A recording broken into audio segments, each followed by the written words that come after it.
What's going on, everybody? I'm Jory Goodman, the Time Teller. So guys, I know a bunch of you out there absolutely love Orient watches, and let's face it, they've essentially taken up the spot where Seiko used to be, and I've actually gone over that in another episode. So if you want to click the top right corner of your screen, you can kind of take a look at that episode and see what I mean by that. But ends up time has just flown by because I've actually owned my very first Orient watch coming on a year now, so I figured after a year of ownership, let's go over some of the pros and cons of this Orient watch, my Orient Defender version 1. It is 4:52 p.m. Let's get down to business.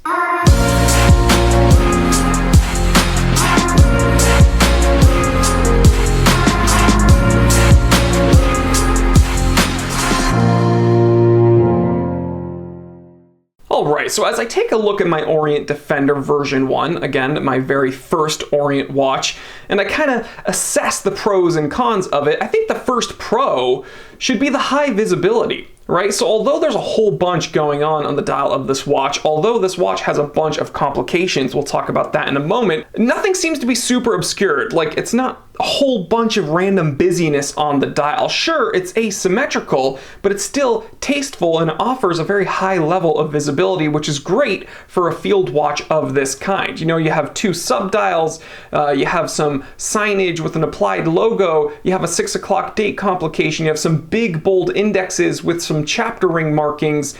So again, although there's a whole lot here, it doesn't seem to be super clumped together and nothing is like super duper out of place. So the high level of visibility, I would say, is a definite pro, but there's a con to go along with it, and it's kind of big, okay? At 42.2 millimeters across and 48.1 millimeters lug to lug, this is not a watch for someone that has very, very slender wrists, okay? So this is definitely not the most versatile of field watches out there, especially when you have things like the Hamilton khaki mechanical, you know, the 38 millimeter, or even like a Boulder Venture.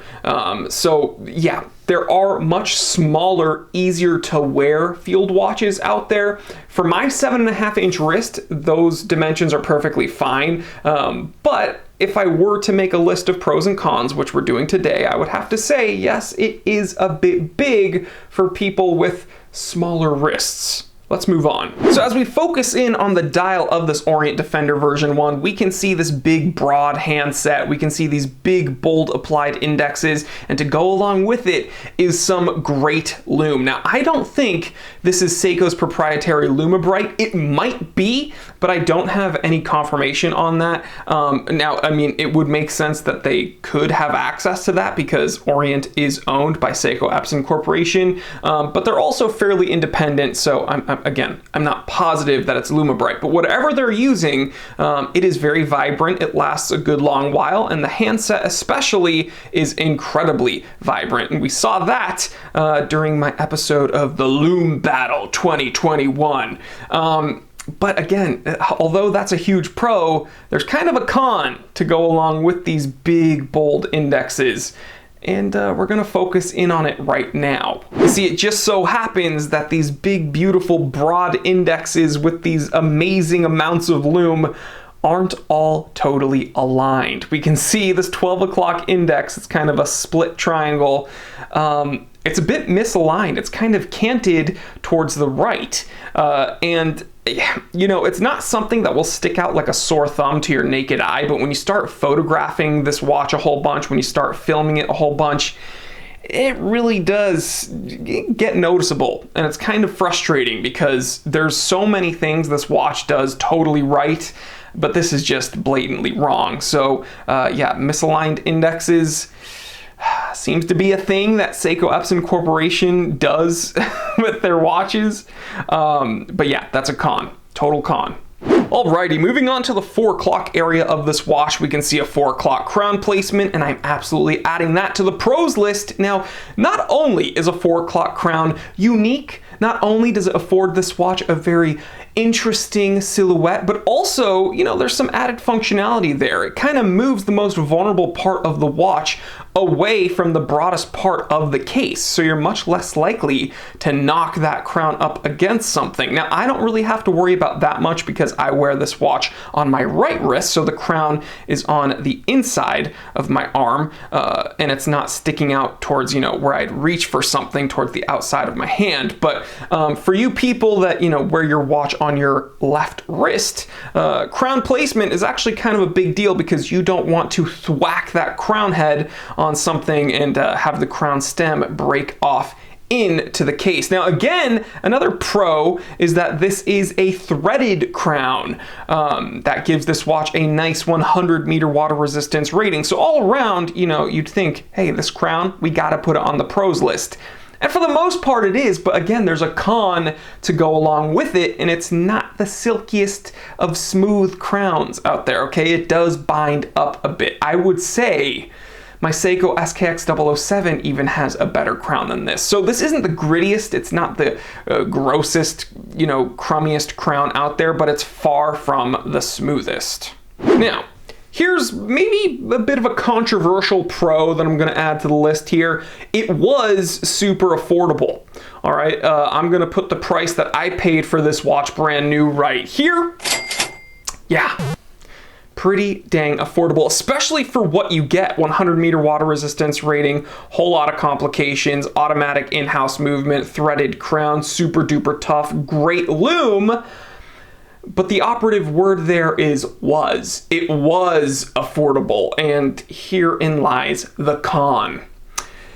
This is now kind of hard to find. Okay, again, this is now considered the version 1 because they've since come out with the version 2. Now, the version 2 has a bit of a different dial layout, the date complications in a different area. I believe the crown placement is also different. I think they went with a 3 o'clock crown, and the version 2 does have hacking and hand wind. Again, we're going to talk about that in a moment. Now, the pro is that this was super duper affordable and it was a whole lot of watch for the price. Again, the con is that it's really kind of difficult to find these version 1s because although this doesn't have hacking or hand wind, I like this version 1 better than the version 2s.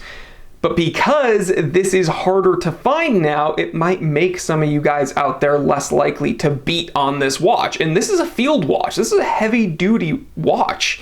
And, you know, it's made to be kind of beaten on.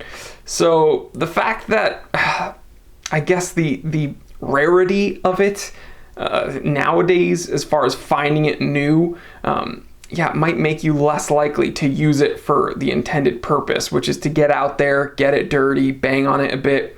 And yeah, so I wish the version 2s had this dial layout with the crown, with the same crown placement and everything. That's not the case. They decided to switch it up. If they wanted to give it hacking and hand wind, I'm sure there was a way for them to do that without totally changing the watch's look and aesthetic. But, you know, for some people, they're totally fine with the version 2. For me, I wish the version 2 looked like this, but had the same capabilities.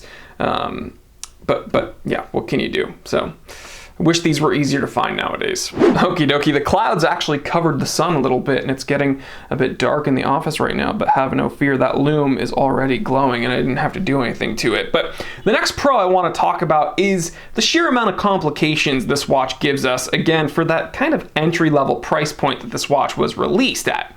We get a 24-hour dial, we get a day dial next to that, and then we have a date complication at the 6 o'clock.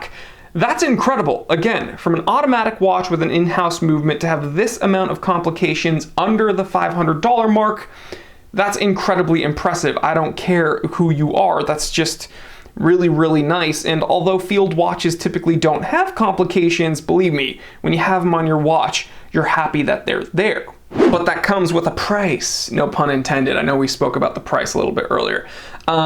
This version 1, I know I just mentioned it, doesn't have hand wind. Now, it doesn't have hacking either, but let's face it, I don't really care about hacking. When you have these complications on this watch, it would be nice to be able to unthread that crown and give it a little bit of hand wound juice, but you just can't do that because, again, this doesn't have hacking or hand wind. So you're either gonna have to wear this all the time, to make sure that that power reserve is nice and wound, or you're gonna have to keep this on a watch winder. I'm not opposed to either. Unfortunately, I have too many watches to wear this one all the time. But you know, I have watch winders. I'd be happy to keep this on a watch winder. I don't think it hurts the watch nearly as much as some people want to tell you it does. But yeah, I really, really, really wanted this to have hand wind, because with these really cool complications, the 24-hour dial, the date complication, the day complication, again, it'd be nice to just kind of top it off, if you will, but you just can't do that. So, you know, this watch does a whole lot of things really, really well, and I gave you the good and the bad after a year of ownership. I'm trying to be totally transparent. So is this the perfect watch? No. Is it pretty darn great? Absolutely. So guys, there you have it. After 1 year of ownership, my very first Orient, my Orient Defender version 1. I absolutely am very happy with this purchase still.